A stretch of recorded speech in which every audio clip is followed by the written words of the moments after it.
आज हम दुबई की हिस्ट्री जानेंगे। दुबई एक ऐसा शहर है जिसके बारे में जानने के लिए हर कोई उत्सुक रहता है और जानना भी चाहिए, क्योंकि दुबई एक विकसित शहर है और आगे बढ़ने के लिए हमेशा कोशिश करता रहता है। दुबई यूनाइटेड अरब एमिरेट्स का सबसे ज़्यादा जनसंख्या वाला एक शहर है और अगर एरिया के हिसाब से देखा जाए तो आबू धाबी का एरिया सभी एमिरेट्स में सबसे ज़्यादा है। बहुत से लोग दुबई को एक देश समझते हैं, पर ऐसा बिल्कुल नहीं है। दुबई बुर्ज खलीफा और तेल के व्यापार के लिए बहुत ही प्रसिद्ध है। दुबई का इतिहास।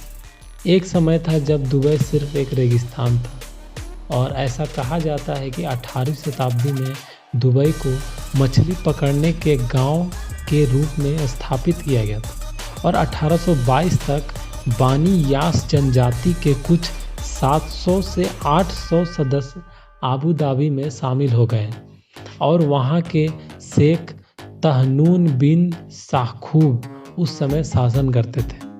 1820 में ब्रिटिश ईस्ट इंडिया कंपनी ने आसपास के शेखों के साथ एक व्यापार व्यवस्था करने के लिए सहमति व्यक्त की, विशेष रूप से अल मखदूम परिवार के साथ। अल मखदूम परिवार वर्तमान समय तक दुबई पर राज करता है।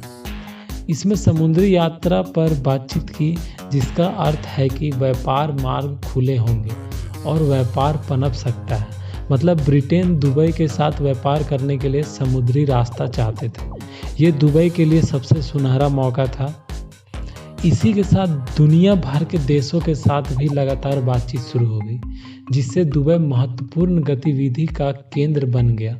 और जैसे ही उसे पता लगा कि हम और देशों को भी यहाँ बुला सकते हैं और अपना व्यापार बढ़ा सकते हैं, तभी दुबई ने अपने नए नियम बनाए और उसमें टैक्स पर छूट दे दी, बिल्कुल टैक्स फ्री। इसके कारण शहर में प्रवेश करने वाले विदेशी श्रमिकों की संख्या में भारी वृद्धि हुई। भारतीय और पाकिस्तानी व्यापारी शानदार व्यापारिक परिस्थितियों का लाभ उठाने के लिए दुबई में उतरे। यह समय दुबई के लिए सोने का अवसर रहा और यहाँ से दुबई ने कभी पीछे मुड़कर नहीं देखा।